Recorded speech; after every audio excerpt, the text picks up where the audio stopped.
Olá, está começando o Multiplix Notícias à Semana. Aqui você vê e revê as principais informações dos últimos dias na região serrana do Rio de Janeiro.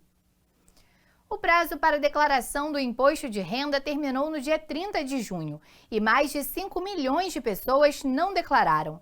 Outras tiveram algum tipo de irregularidade, mas ainda dá tempo de regularizar a situação com a Receita Federal. Cerca de 5 milhões de pessoas não declararam o imposto de renda em 2020, segundo a Receita Federal, e mais de 1 milhão de contribuintes tiveram algum tipo de irregularidade. Nesse ano, os principais motivos que levaram o contribuinte a cair na malha fina foram a omissão de rendimentos, que resultou em 42,2% das retenções, e o conjunto de deduções, que somou 33,3% dos casos, principalmente de despesas médicas sem comprovação. Quem não declarou deve pagar multas de 1% sobre o valor do imposto devido, sendo que o valor mínimo é de R$ 165,75. Um contador de Nova Friburgo explica o que fazer para regularizar a situação daqui para frente. Como essas pessoas já estão sujeitas à multa pelo atraso, a gente aconselha ela reunir o que tem em mãos, faz uma declaração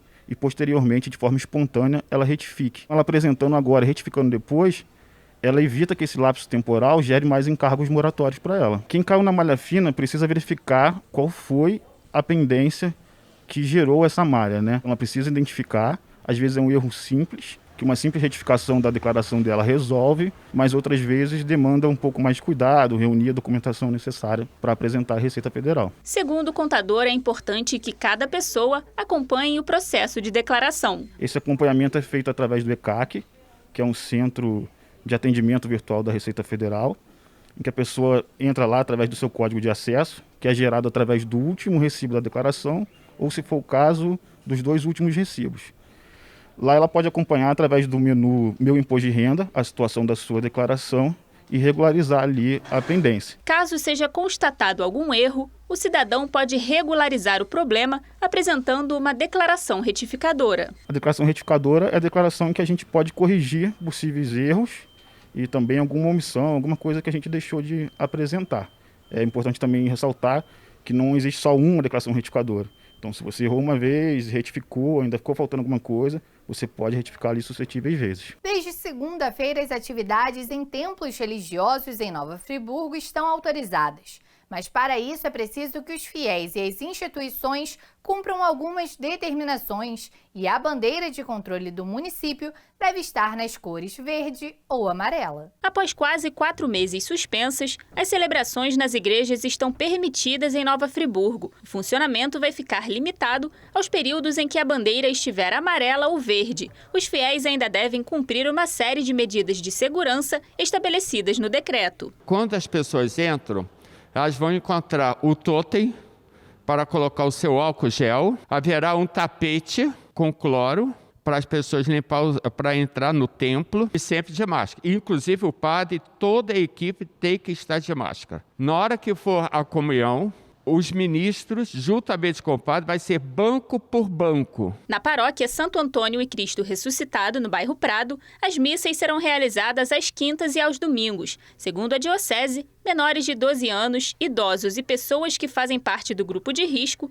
não vão poder participar das cerimônias presenciais. A paróquia vai reabrir com apenas 40% da capacidade. Bancos e cadeiras já estão marcados respeitando o distanciamento social. Para participar das missas, será necessário agendamento. 40% hoje significa o total de 90 pessoas dentro da igreja e no pátio da igreja. Haverá só 80 inscrições.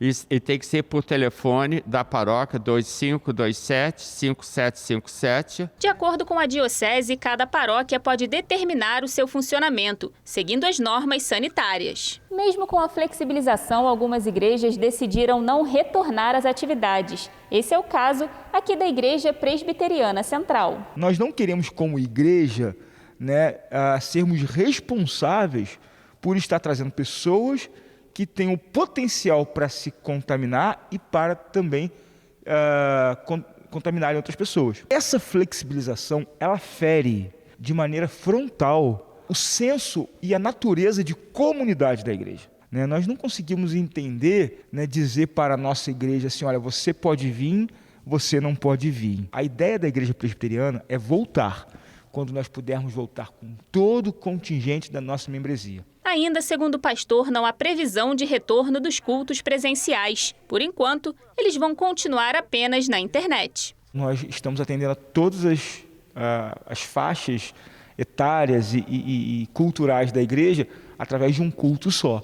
Então, todos os domingos, às 19 horas, nós transmitimos online o nosso culto e nós temos o nosso canal no YouTube, com todos os nossos vídeos, com as nossas playlists, com os nossos estudos, que ficam aí à disposição. Nesta semana, a taxa de ocupação dos leitos UTI em Nova Friburgo ficou alta. Conversamos com o vice-prefeito e secretário de Saúde, Marcelo Braune, para saber a situação do Covid-19 na cidade e qual o planejamento da prefeitura. A retomada gradual das atividades econômicas está sendo realizada desde o dia 3 de julho em Nova Friburgo. Comércio, bares e restaurantes, shoppings, entre outros estabelecimentos, já estão funcionando, seguindo as regras sanitárias de acordo com a cor da bandeira estabelecida pela taxa de ocupação dos leitos UTIs. Com a liberação do comércio, o número de casos vem crescendo. Na última segunda-feira, o Hospital Municipal Raul Sertan chegou a atingir 100% de ocupação dos leitos de UTIs destinados a pacientes com Covid-19. E a taxa geral, que abrange os 3 hospitais da rede particular, passou de 80%. De acordo com o vice-prefeito e secretário de Saúde, Marcelo Braune, a abertura de novos leitos no Hospital Municipal depende de adequação. A ampliação de novos leitos depende de adequação física, composição da equipe e garantia de regularização do estoque estratégico de medicamentos e insumos. Lembrando sempre que os UTIs Covid, eles são regulados pelo Estado. Segundo a Prefeitura, atualmente o Hospital Municipal Raul Sertan conta com 10 unidades de tratamento intensivo. E até o último boletim divulgado, na noite de terça-feira, 9 deles estavam ocupados. No dia 17 de junho, o Executivo havia informado que, além dos 10 leitos UTIs, o hospital passaria a contar com mais 7 que estão prontos para uso, mas em reserva. Apesar disso, o secretário de Saúde não informou sobre a abertura desses novos leitos, mas confirmou o andamento da contratação de UTIs na rede privada para atendimento a pacientes do SUS. Os instrumentos formais para a contratualização de leitos da rede privada estão sendo já providenciados. O secretário de Saúde também disse que vem informando ao Estado sobre a importância do funcionamento do Hospital de Campanha de Nova Friburgo para toda a região. Por meio de nota, o Estado informou que os hospitais de campanha ficarão fechados e serão usados apenas como leitos de retaguarda, ou seja, caso ocorra uma segunda onda de Covid-19 no Estado. Sobre a testagem de pacientes, o secretário municipal disse que Nova Friburgo está seguindo o protocolo elaborado pela equipe técnica e que os aumentos de casos vêm sendo analisados constantemente. Todo aumento de caso é analisado pela equipe técnica, que observa todas as variáveis que possam ter contribuído para o referido aumento. A mudança de bandeira já tem critérios estabelecidos a serem adotados quando necessário. A taxa de ocupação dos leitos UTIs de Nova Friburgo é quem define a bandeira de liberação das atividades econômicas da semana.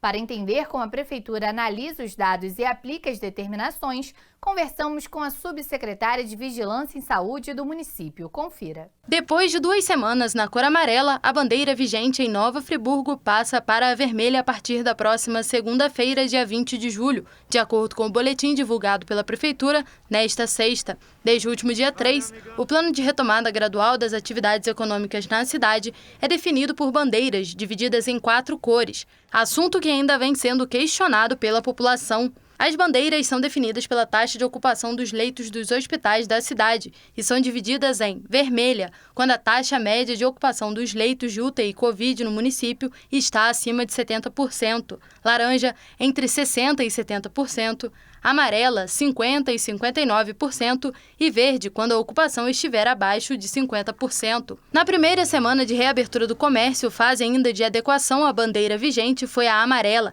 e o resultado da taxa foi obtido por um cálculo especial, utilizando apenas os 5 dias úteis. Da segunda semana para cá, a conta foi alterada. A gente pega a média semanal, de ocupação dos 4 hospitais e que faz o cálculo em relação ao número de leitos ocupados durante aqueles dias todos, faz essa média e divide por 7, que é o número de dias da semana, né, de sábado até a sexta, e aí a gente calcula para ver o valor que vai dar, que vai valer na próxima semana. A liberação das informações com a quantidade de leitos e números de infectados é divulgado de segunda a sexta-feira pelo Executivo. Em relação aos números do final de semana, eles são usados internamente, apenas para o cálculo da taxa semanal, segundo a Prefeitura. O que a gente tem é que alguns hospitais não conseguem nos informar durante o final de semana, né, no sábado e no domingo, mas no início da semana eles passam essa informação de como estava a ocupação no sábado e no domingo. E aí a gente conclui na semana, na sexta-feira, né, para que a gente possa ter a média semanal, que vai do sábado anterior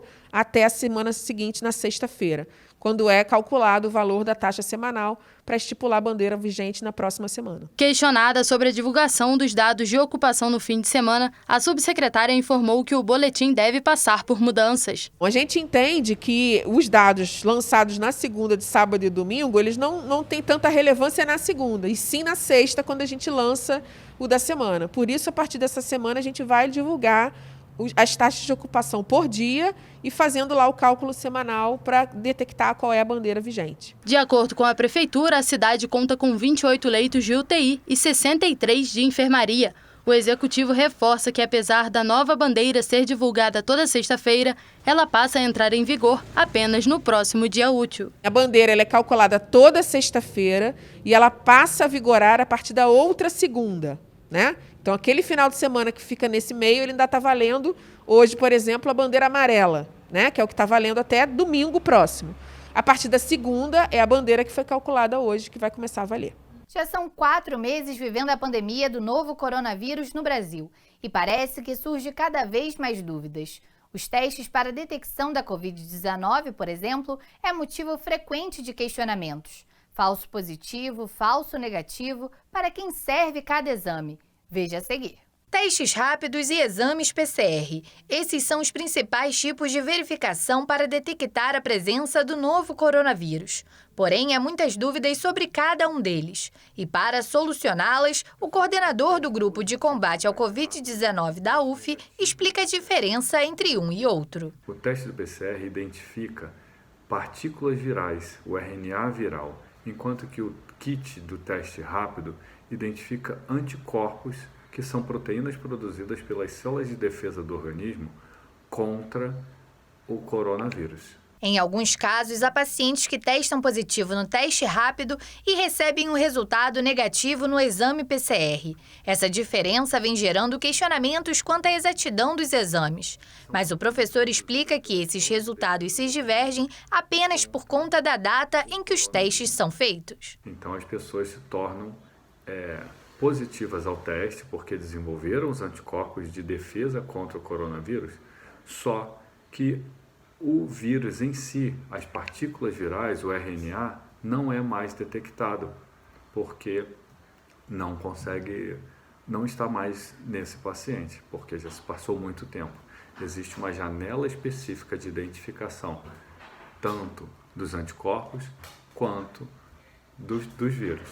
Então, por isso que às vezes temos resultados positivos para os anticorpos, mas não temos mais resultado positivo para o PCR. Isso não quer dizer que isso seja falso positivo ou falso negativo. São só janelas específicas de detecção. Segundo as explicações, quando o teste rápido dá positivo, é possível que o paciente ainda esteja com a doença, ou que ele já tenha tido contato com o vírus anteriormente e esteja curado. O exame, porém, não consegue especificar em qual situação o paciente se encontra. Por isso, após a realização do teste, é indicado o isolamento de 14 dias. Em relação ao exame falso positivo, o professor diz que pode sim acontecer, mas que isso não é comum. Mas com os testes rápidos, normalmente, se você consegue detectar a banda indicativa da presença do anticorpo, quer dizer que esse indivíduo realmente apresenta um anticorpo. Não existe testes que apresentem esse resultado de maneira positiva sem que o indivíduo apresente realmente. A única coisa que pode acontecer, como é um vírus muito novo, que não se conhece muito bem, pode existir uma reação cruzada com outros tipos de vírus, outros tipos de infecções, e pode acabar dando um resultado falso positivo. mas que não é muito comum, nós não temos visto muito disso acontecer.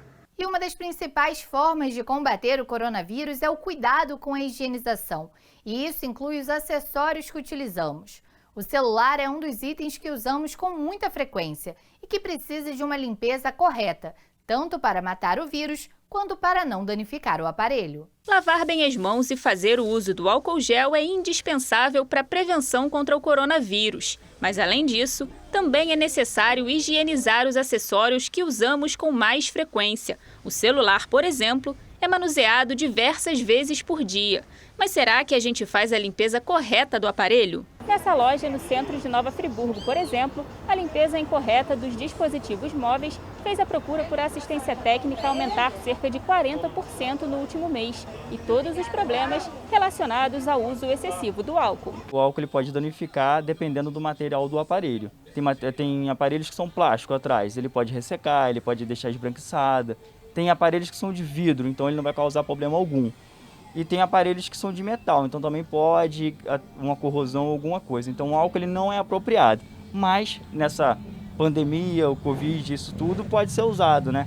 Ou na capinha externamente, né? Não propriamente no celular. A dica é usar toalhas de papel e não exagerar na quantidade de álcool. Borrifo o álcool na toalha de papel e passo no aparelho, lógico, sem o excesso, que é o ideal. A gente já sabe que o álcool gel pode ajudar, mas o produto ideal para limpar o celular é esse aqui. Esse produto não é difícil, tem produtos específicos no mercado para isso, já compra já para a própria limpeza de tela, de computador, de celulares, não é difícil achar não. E para higienizar o celular com mais cuidado ainda, a orientação é que o aparelho esteja desligado. Outros acessórios, como a capinha, também precisam ser esterilizados regularmente. O fone de ouvido é o ideal, né? Que ele está sempre na rua com a gente e tudo mais, pode causar otite, então pode estar sendo limpo sim. O carregador fica mais em casa, lógico. Se ele for para a rua, a mão contaminada, colocou no fone, faz também no carregador, também pode ser limpo também com álcool. Na última segunda-feira foi comemorado o Dia do Cantor.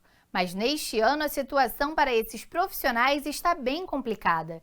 Com as medidas de prevenção impostas para o combate ao novo coronavírus, músicos estão desde março sem realizar shows, o que acabou impactando nas condições financeiras.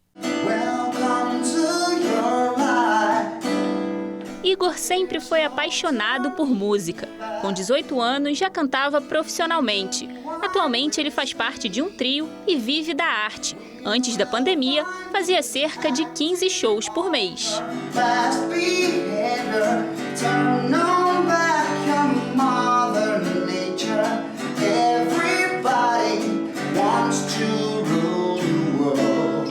Quando aconteceu a pandemia, realmente tudo foi interrompido, né? Tudo que a gente projetava, e eu acredito que a nível artístico geral, não só música, mas eu acho que todo mundo que trabalha com arte em geral teve os trabalhos interrompidos por conta da necessidade do isolamento social. Há mais de 3 meses sem se apresentar com o trio, Igor está aproveitando o tempo em casa para se aprimorar e aprender coisas novas. E mesmo sem os shows, os ensaios nunca param.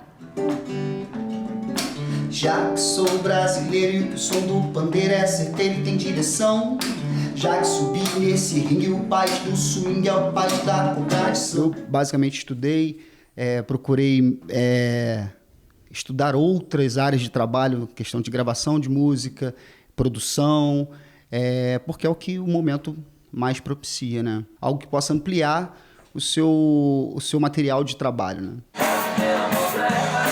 Há alguns anos, Renato também vive da música. Fazia cerca de 3 a 6 shows por fim de semana. Além das apresentações independentes, ele é músico fixo de um hotel. Com o período de pandemia, a situação ficou complicada. Eu tinha muitos shows, né? E, poxa, eu fiz um investimento muito alto. Comprei mesa de som, comprei um som novo. Por conta disso, eu queria vender tudo. Queria vender todas as minhas coisas, meus instrumentos musicais. Para se manter, Renato teve que contar com a ajuda de amigos e parentes. Eu dependi de vários amigos, né? Vários familiares, né, também, que me ajudaram com cesta básica, pagando conta de luz, conta de água, né? E Foi indo. Mesmo com as dificuldades, os músicos acreditam em dias melhores, depois dessa fase tão difícil para a cultura. Acabar essa pandemia, eu espero que volte tudo, né, cara? Que os shows venham, que as pessoas sejam felizes, e sempre pensar positivo, sempre pra cima. Tentei ligar pra você, porém não na minha rua, estava escangalhado, ali o cartão tava zerado, mas você cresce. Voltar a tocar é o primordial, assim. Eu acho que o artista em geral ele sente falta. Falta que o artista sente é desse contato com o público, né? Então, o pós-pandemia, eu acho que a grande ideia é você voltar a ter a reunir esse tipo de pessoa, essas pessoas que te acompanham.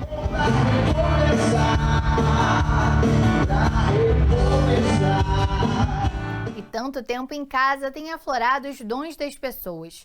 O ex-guia de turismo Marcos Ferrari, por exemplo, resolveu utilizar o tempo para pintar.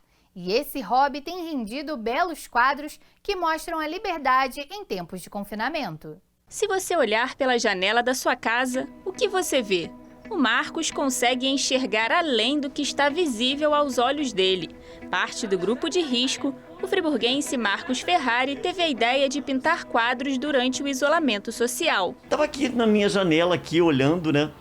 E pensei assim, caramba, a gente está vendo a vida pela janela, né?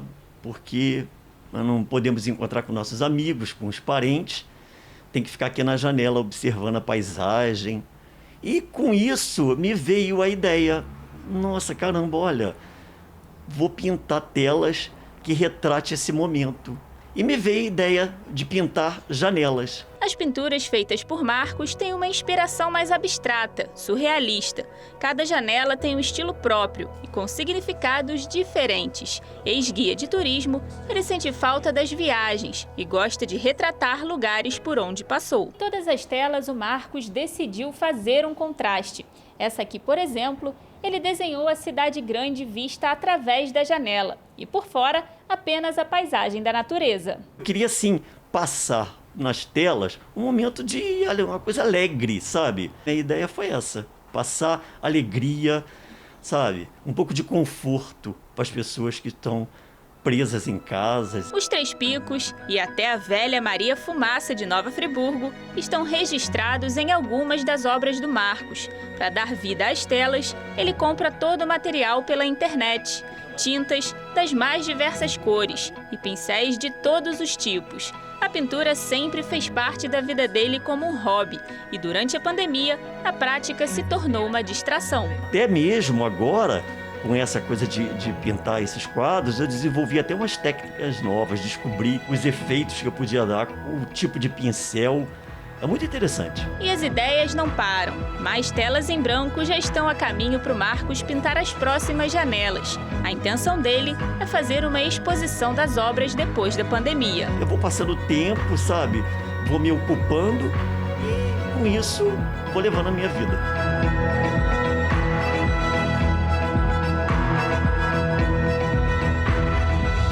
O Anchieta é um colégio centenário de Nova Friburgo, com um rico acervo repleto de muitas histórias.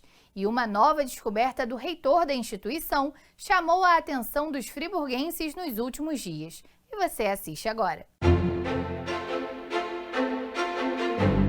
O Colégio Anchieta, em Nova Friburgo, é mesmo uma caixinha de memórias. Quando completou 130 anos em 2016, o prédio ganhou um corredor histórico. O responsável é o padre Antônio Monerá, atual reitor da escola. Quando cheguei aqui, já existia um memorial, assim, muito bem feito, tal, já tinha passado algum tempo, precisava de manutenção, etc., lá debaixo do teatro, mas tinha muitas outras coisas antigas que eu ia achando, em vez de limpar, eu limpava, mas não ia jogar fora, né? Então, achava que tudo que era antigo, fui guardando. A maneira de não se perder e conservar essas coisas era expor.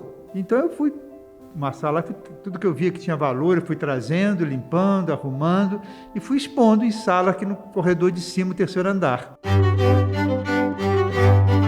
O cenário parece de um filme de época. No terceiro andar, a biblioteca guarda diversos livros e muitas curiosidades.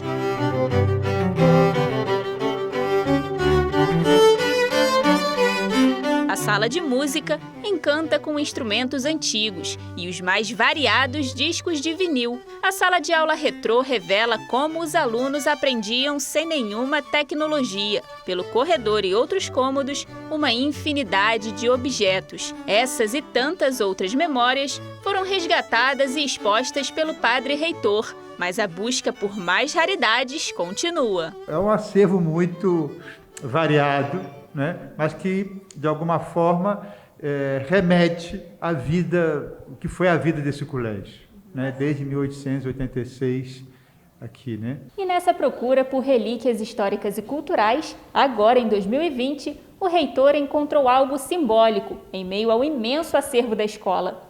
Dentro desse pequeno coração, uma mensagem que nos traz esperança. No papel dobrado, guardado desde 1903, havia uma lista com 69 nomes de alunos e a assinatura do padre Madureira, que logo depois foi reitor da escola. Forrando o coração, tinha uma cartinha na forma do coração, como que forrando. Quando eu tirei e vi, ali dava o sentido daquele coração. Então, uma letrinha muito perfeita, bonita, era um pedido, como fosse uma promessa que eles tinham feito, né, doando aquele coração, para que eles fossem libertados da varíola. Aí que conectou logo, né? Em 1903, há 117 anos atrás, os alunos daqui do Colégio Anchieta estavam passando por uma situação similar à nossa hoje, né?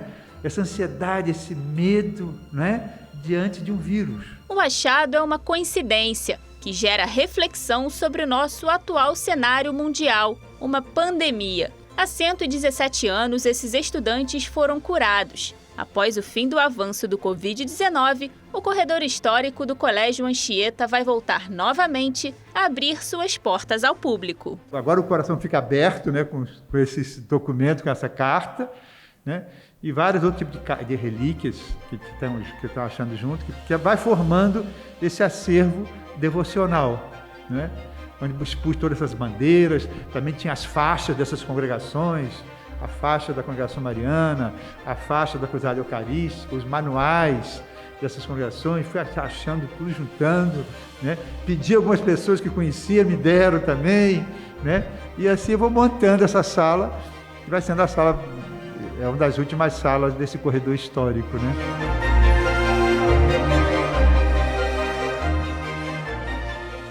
E o Multiplix Notícias à Semana fica por aqui. Mais informações sobre a região serrana você encontra no portal multiplix.com. Até o nosso próximo encontro.